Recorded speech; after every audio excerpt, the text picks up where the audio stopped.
ہاں جی، السلام علیکم ناظرین. آج ہمارے سامنے موجود ہے مشہور مفکر قرآن جناب ریٹائرڈ آئی جی پی محمد سعید الرائی صاحب. یہ ابھی حالیہ سپریم کورٹ میں ایک پٹیشن دائر ہوئی تھی صدارتی نظام کے لیے، لیکن سپریم کورٹ نے اسے نامنظور قرار دیا ہے. آئیے ذرا اس کے بارے میں ان سے پوچھتے ہیں. جی بہت شکریہ آپ کا. یہ مجھے نہیں معلوم کہ وہ کس طرح پٹیشن کو وہاں اس پر کیا رائے دی گئی، لیکن کیونکہ اب ویو آ گیا ہے تو میرا اپنا ایک ویو ہے وہ میں ضرور پیش کروں گا. 70 میں پی ڈبلیو ہو گیا تھا، پھر واپس آ کر لاہور میں ہم نے ٹریننگ دوبارہ کی. تو ہمارے استاد اعتزاز حسن اور دوسرے بہت اچھے نامور وکلا تھے. اگر میری رائے میں کوئی آپ کو بات نظر آتی ہے تو اس میں یقیناً میرے استاد اعتزاز حسن کا بھی کوئی نہ کوئی حصہ ہوگا، کیونکہ بڑے قابل وکیل رہے ہیں. ایز اے پولیس آفیسر ہم آئین بھی پڑھتے ہیں اور ہمیں پولیس لاز بھی پڑھائے جاتے ہیں، قانون پڑھایا جاتا ہے. تو جو میرا تجربہ ہے، یہ کیس صحیح طور پر سپریم کورٹ میں نہیں پیش کیا گیا. میں اس کے بارے میں ایک رائے دوں گا کہ صدارتی نظام کیا ہے اور آئین میں اس کی کیا گنجائش ہے، لیکن میں ایک نقطہ پہلے واضح کر دیتا ہوں کہ آرٹیکل 63A صدارتی نظام کی طرف جا رہا ہے. آرٹیکل 63A صدارتی نظام کی طرف جا رہا ہے. یہ میں نے اس لیے پہلے جملہ کہہ دیا تاکہ میرا جو اصل مقصد ہے وہ آپ کے سامنے آ جائے.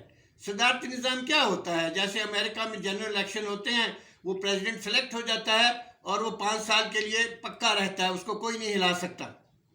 صدارتی نظام کی ایک بڑی خوبی، میں بہت سادہ الفاظ میں یہ کہہ رہا ہوں، ہمارے آئین میں بھی اس کی گنجائش تھی، لیکن معلوم نہیں یہ کیس کیسے وہاں پیش کیا گیا. قرارداد مقاصد میں لکھا ہوا ہے کہ اللہ کی امانت لوگوں کے پاس ہے اور لوگ اپنے نمائندے چنیں گے. لوگ، پارٹیاں نہیں چنیں گی، لوگ نمائندے چنیں گے.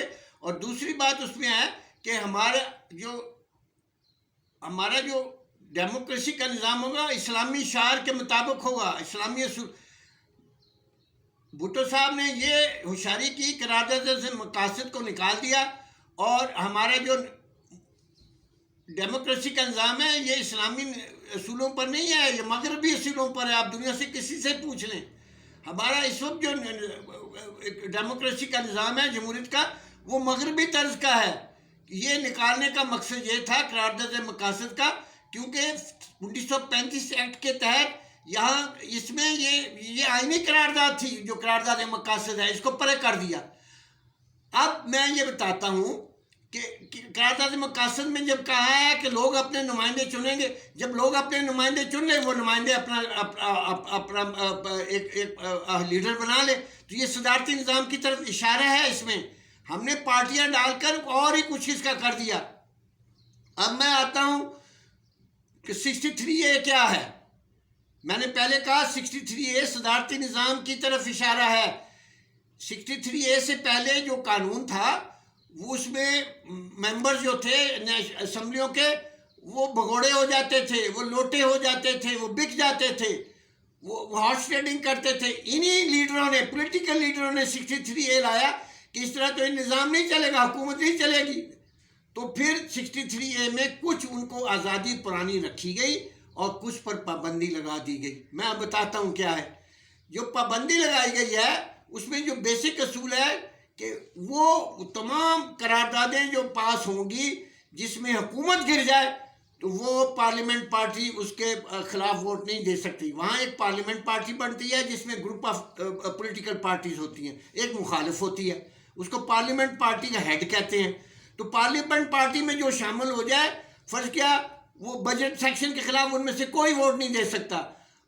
پرائم منسٹر کے خلاف قرارداد ہو یا 2/3 میجارٹی آگے کوئی آئین میں تبدیلی کرنی ہو، تو یہ چیزیں، یعنی ہر وہ چیز جس میں حکومت گرتی ہے وہ پارلیمنٹ پارٹی میں جو بھی شامل ہیں وہ معاہدے کے اندر رہتے ہیں. تو یہ پارلیمنٹ پارٹی ایکچولی ایک صدارتی پارٹی ہے.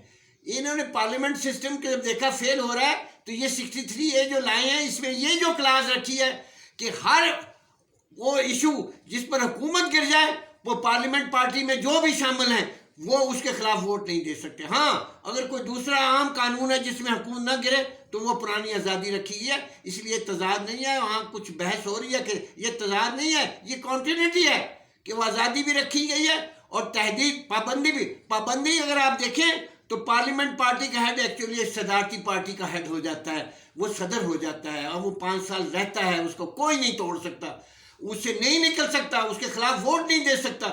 تو میں یہ کہنا چاہتا ہوں 63A بھی صدارتی نظام کی طرف اشارہ ہے. قرارداد مقاصد میں بھی اصل اگر ووٹنگ اس کے مطابق ہو تو وہ بھی صدارتی نظام کی طرف جائے گی, اور صدارتی نظام کی تعریف میں نے کر دی ہے. اب دیکھا جائے گا آئندہ کیا ہوتا ہے, سپریم کورٹ میں یہ ریویو کیس جائے گا, وہ کیا فیصلہ کرتی ہے. لیکن یہ ہماری پارلیمنٹ گورنمنٹ نے یہ 63A لا کر ثابت کر چکی ہیں کہ اگر استحکام رکھنا ہے حکومت میں, وہ صدارتی نظام والا جو پارلیمنٹ پارٹی کا ہیڈ ہے وہ اس کو نہیں چھیڑا جائے گا, اس کو کسی طریقے سے بھی نکال نہیں سکتے جس میں حکومت گر جائے. یہی پریزیڈنٹ فارم میں ہوتا ہے, وہ 5 سال پکا رہتا ہے. تو بہت شکریہ آپ کا, میں نے اپنا نقطہ بیان کر دیا ہے. صلاح عام ہے یاران نقطہ دان کے لیے. بہت شکریہ. اوکے جی, اللہ حافظ.